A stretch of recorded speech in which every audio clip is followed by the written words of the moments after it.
Break के बाद आपका एक बार फिर से स्वागत है सी न्यूज भारत में। वक्त हो चुका है यूपी बुलेटिन का। शुरुआत राजधानी लखनऊ से करेंगे, जहां शिक्षकों की कमी को लेकर मोहन रोड स्थित सर्वोदय बालिका विद्यालय की करीब 250 छात्राएं बारिश के बीच सड़क पर उतर आई और दुबग्गा कानपुर बाईपास चौराहे पर जाम लगा दिया। साथ ही बात शाहजहांपुर की होगी, जहां बारिश के कारण एक कच्ची दीवार पड़ोसी के मकान पर जा गिरी, जिससे लिंटर समेत कमरा ढह गया और मलबे में दबकर राजन और उसके 3 वर्षीय भतीजे आरव की मौत हो गई।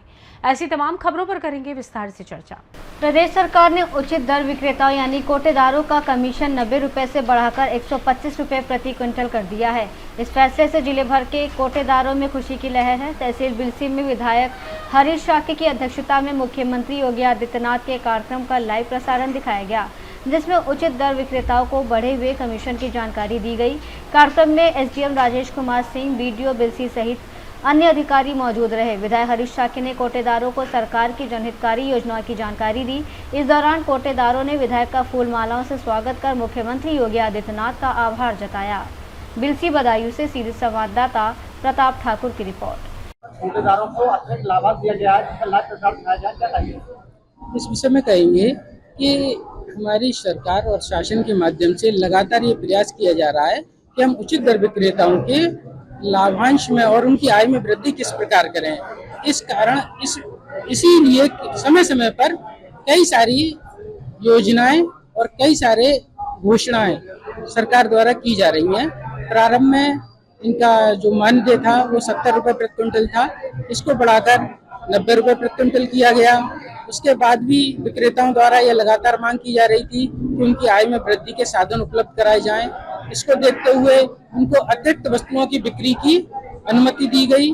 साथ ही उनको सीएससी पॉइंट, गैस सिलेंडर के एजेंसी का पॉइंट आदि उपलब्ध कराए गए, जिससे इनकी आय में लगातार वृद्धि रहे।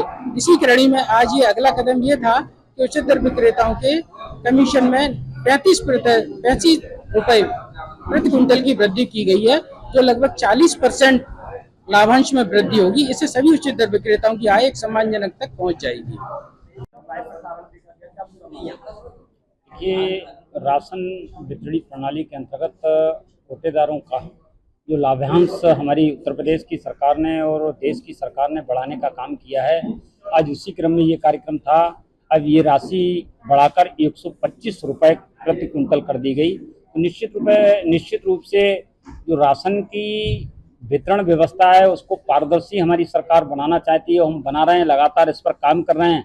अब कोटेदार भी निश्चित रूप से उनको हिम्मत मिलेगी कि भाई अब उनका अच्छा खासा लाभांश इस पे हो गया, तो वो ठीक प्रकार से जनता को लाभ पहुंचाने का काम करेंगे। 2027 की अपील की गई है, 2027 में कितना? देखिए, लगातार हम काम कर रहे हैं। पिछले 5 वर्षों में ये देखेंगे, लगातार जनता के हित की योजनाएं, गरीब कल्याण के हित की योजनाओं की घोषणा की जा रही है, लगातार उन्हें लाभ मिल रहा है। तो निश्चित रूप से जब लोक कल्याणकारी सरकार होती है तो उसको लगातार मौका मिलता है। तो इस तरीके से हम भी जनता से, हमने आज जो जिस तरीके से हमारे मुख्यमंत्री जी ने घोषणा की है, निश्चित रूप से इसका लाभ मिलने वाला है। अन्य राज्यों की अपेक्षा जो है कैसे लाभांश है और क्या होंगे? ऐसे ही उत्तर प्रदेश में 2017 से पहले का यदि आप देखेंगे तो 70 रुपया होता था। 70 रुपए के बाद हमने 20 रुपया बढ़ाया, 20 रुपए के बाद हमने 35 रुपए बढ़ाया, और अभी आप लाइव देख रहे होंगे माननीय मुख्यमंत्री जी ने फिर आगे बढ़ाने का भी आश्वासन दिया है। भदोही में नागपंचमी के अवसर पर सोमवार को भदोही जिले में जगह जगह मेले का आयोजन किया गया, जहां बड़ी संख्या में लोगों की भीड़ उमड़ी। मेलों में विभिन्न प्रकार की दुकानें और मनोरंजन के साधन आकर्षण का केंद्र रहे और इस दौरान आयोजित कुश्ती प्रतियोगिताओं में पहलवानों ने अपने शानदार दांव पेच और कुश्ती कला का प्रदर्शन किया। पहलवानों के रोमांचक मुकाबले देखने के लिए दर्शकों में खासा उत्साह नजर आया और लोगों ने तालियों के साथ खिलाड़ियों का उत्साहवर्धन किया। नागपंचमी के पर्व पर आयोजित इन मेलों और कुश्ती प्रतियोगिताओं से जिले में उत्सव और उमंग का माहौल बना रहा। भदोही से सी न्यूज़ संवाददाता संजय की रिपोर्ट।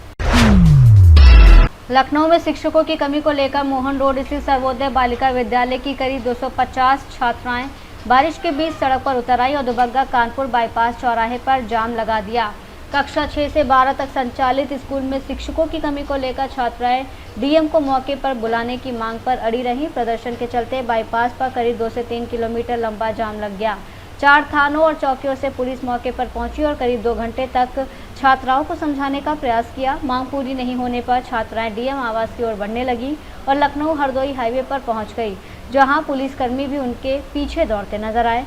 बालागंज चौराहे पर एसीपी काकोरी ने छात्राओं को रोककर समाज कल्याण विभाग के अधिकारियों से बात की और बाद में प्रमुख सचिव अनुराग यादव की विद्यालय पहुंचने की जानकारी सामने आई, जहां वो छात्राओं से बातचीत करेंगे।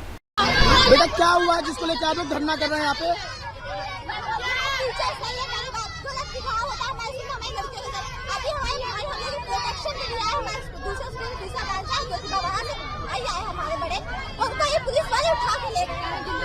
क्या नाम है आपके भाई का?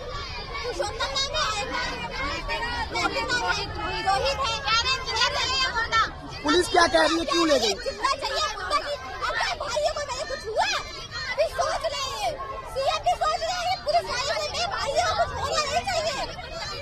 पुलिस से आपने बात करी, पुलिस प्रशासन ने क्या कहा?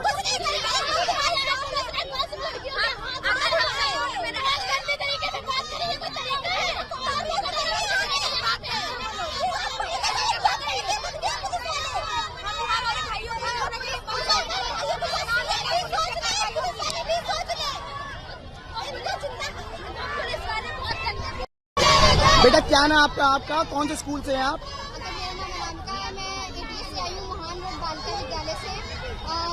क्या कुछ मांगे हैं जिसको लेकर आज आप लोग दुबग्गा बाईपास पे बैठे हैं? अंकल मेरी मांगे हैं वो एक्चुअली हमारे स्कूल में हम साइंस स्टूडेंट हैं। हमारे स्कूल केमिस्ट्री का टीचर छोटे कोई टीचर नहीं है, ना ही बायो के है ना ही फिजिक्स के, और हमारे बोर्ड्स आने वाले हैं। अब बताइए हम पढ़ाई इतनी कैसे करें? और हमारे स्कूल में 8 से 4 क्लासेस होती है और उसके बाद हम लोग जाते हैं, असेंबली 2 घंटे की असेंबली होती है। बताइए और ऑनलाइन क्लासेस होती है, हम लोग ऑनलाइन नहीं हो पा रहा कंटिन्यूसली। तो बेटा यहाँ आप लोग धरने बैठे, कोई आपसे आया जिसने आपसे बात करी, आपके धरने खत्म कराने को कहा, आपकी मांगे मानने के लिए कहा? अभी कोई नहीं आया है। हमारी मांग है कि सीएम को बुलाया जाए, हम उनसे अपनी बात करेंगे। लगभग कितनी देर से आप लोग बैठे हैं धरने पे? 2 घंटे हो गए। किसी ने अभी तक आपसे बात करने की कोशिश नहीं करी? पुलिस भी यहाँ है, वो भी कुछ नहीं कर रही। लखनऊ से सीनियर संवाददाता दीपक की रिपोर्ट। पुवाया तहसील क्षेत्र के ग्राम मुड़िया कुर्मी 8 में सोमवार को लगातार बारिश के बीच दर्दनाक हादसा हो गया। बारिश के कारण एक कच्ची दीवार पड़ोसी के मकान पर जा गिरी, जिससे लिंटर समेत कमरा ढह गया और मलबे में दबकर राजन और उसके 3 वर्षीय भतीजे आरव की मौत हो गई, जबकि आरव की मां काजल गंभीर रूप से घायल हो गई। ग्रामीणों ने मौके पर पहुंचकर राहत कार्य करते हुए मलबे से दोनों को बाहर निकाला। घायल काजल को प्राथमिक उपचार के बाद मेडिकल कॉलेज शाहजहांपुर रेफर किया गया है। सूचना पर एसडीएम सदानंद सरोज, सीईओ प्रवीण मलिक, नायब तहसीलदार और पुलिस टीम मौके पर पहुंची। प्रशासन ने मृतकों के परिजनों को आपदा राहत के तहत 4-4 लाख रुपए की आर्थिक सहायता देने की घोषणा की है। हादसे के बाद गांव में मातम पसरा हुआ है। शाहजहांपुर से सीनियर संवाददाता रवि की रिपोर्ट। फिलहाल के लिए इस खास बुलेटिन में बस इतना ही। देश दुनिया की तमाम बड़ी खबरों को जानने के लिए जुड़े रहिए सी न्यूज़ भारत के साथ। हर खबर आपके साथ, आपके हाथ।